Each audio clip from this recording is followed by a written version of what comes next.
Baghdad का पीर और गुरु नानक देव जी की वार्तालाप। वाहेगुरु जी का खालसा, वाहेगुरु जी की फतेह। साध संगत जी, आज हम गुरु नानक देव जी की एक ऐसी सच्ची साखी सुनने जा रहे हैं जो हमें सिखाती है कि ईश्वर एक है, रूप अनेक हैं। उससे किसी प्रमाण की आवश्यकता नहीं होती, वह हम सब में विद्यमान है। कृपया साखी शुरू होने से पहले चैनल को सब्सक्राइब अवश्य करें ताकि गुरु नानक देव जी की सच्ची शिक्षाएं अधिक से अधिक लोगों तक पहुंच सकें। जब गुरु नानक देव जी बगदाद पहुंचे तब सुबह की नमाज का समय था। गुरु जी ने ईश्वर की महिमा में प्रभु की वाणी गानी शुरू की। यह वाणी इतनी शांत, मधुर और आत्मा को छू लेने वाली थी कि उसे सुनकर आसपास के लोग ठहर गए। बहुत से लोग इस वाणी को ध्यान और आनंद से सुनने लगे, लेकिन कुछ लोगों को यह बात स्वीकार नहीं थी कि ईश्वर की स्तुति गाकर संगीत के रूप में की जाए। उन्होंने इसका विरोध किया और गुरु नानक देव जी पर पत्थर फेंकने लगे। यह समाचार बगदाद के प्रसिद्ध पीर दस्तगीर तक पहुंचा। पीर दस्तगीर एक पहुंचे हुए फकीर थे और ईश्वर की खोज में जीवन लगा चुके थे। उन्होंने अपने सेवकों को आदेश दिया कि उस फकीर को दरबार में लाया जाए। गुरु नानक देव जी को आदरपूर्वक पीर के दरबार में प्रस्तुत किया गया। दरबार में पीर दस्तगीर ने गुरु नानक देव जी से प्रश्न किया कि इस्लाम में गाकर संगीत द्वारा ईश्वर की स्तुति को उचित नहीं माना जाता, फिर आप ऐसा क्यों कर रहे हैं?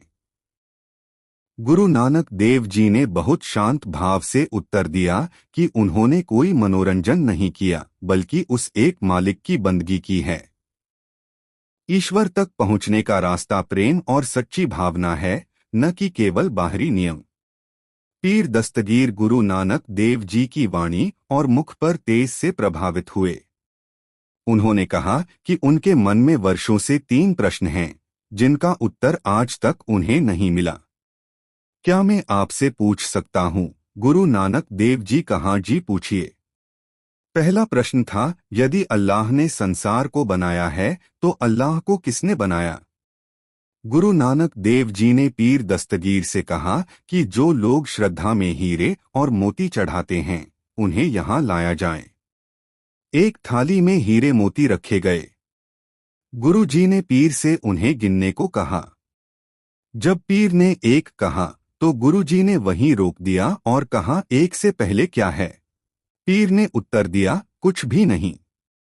गुरु नानक देव जी ने कहा, इसी प्रकार ईश्वर से पहले भी कुछ नहीं। वही आदि है, वही अनंत है। दूसरा, अल्लाह रहता कहाँ है? इस प्रश्न के उत्तर में गुरु नानक देव जी ने दूध मंगवाया। उन्होंने कहा कि दूध में घी छुपा हुआ है, पर दिखाई नहीं देता। जब प्रक्रिया की जाती है तब वह प्रकट होता है। उसी तरह ईश्वर हर प्राणी के भीतर मौजूद है, लेकिन उसे अनुभव करने के लिए सच्ची साधना और नाम सिमरन करना बहुत आवश्यक है। तीसरे प्रश्न में पीर दस्तगीर ने पूछा कि ईश्वर करता क्या है? गुरु नानक देव जी ने कहा कि ज्ञान देने के लिए गुरु का स्थान ऊंचा और शिष्य का स्थान नीचे होना चाहिए। पीर दस्तगीर तुरंत सिंहासन से नीचे आ गए और गुरु नानक देव जी को आसन पर बैठाया। तब गुरु जी ने कहा, ईश्वर यही करता है। वह राजा को भिखारी और भिखारी को राजा बना सकता है। वह सब कुछ करता है, फिर भी सबसे न्यारा रहता है। इन वचनों का पीर दस्तगीर के हृदय पर गहरा प्रभाव पड़ा। उन्होंने गुरु नानक देव जी के चरणों में शीश नवाया और उनके संदेश को स्वीकार किया। गुरु नानक देव जी ने समझाया कि ज्ञान और सत्य के सामने पद, सत्ता और अहंकार का कोई महत्व नहीं होता। ईश्वर ही सबको ऊंचा नीचा करता है और वही इस संसार का संचालन करता है। इसलिए मनुष्य को चाहिए कि वह विनम्र बने, अहंकार का त्याग करे और सभी को समान दृष्टि से देखे। बगदाद में गुरु नानक देव जी को आज भी हजरत बाबा नानक के नाम से याद किया जाता है और जिस स्थान पर गुरु जी बैठे थे वह आज भी ऐतिहासिक स्मारक के रूप में मौजूद है। साध संगत जी, इस साखी से हमें यह सीख मिलती है कि ईश्वर एक है, रूप अनेक हैं और वही सबका मूल है। किसी विशेष धर्म, स्थान या रूप तक सीमित नहीं है, बल्कि हर प्राणी के भीतर विद्यमान है। उसे पाने के लिए बाहरी दिखावे या कठोर नियमों से अधिक सच्चे मन, प्रेम, ध्यान और नाम सिमरन की आवश्यकता है।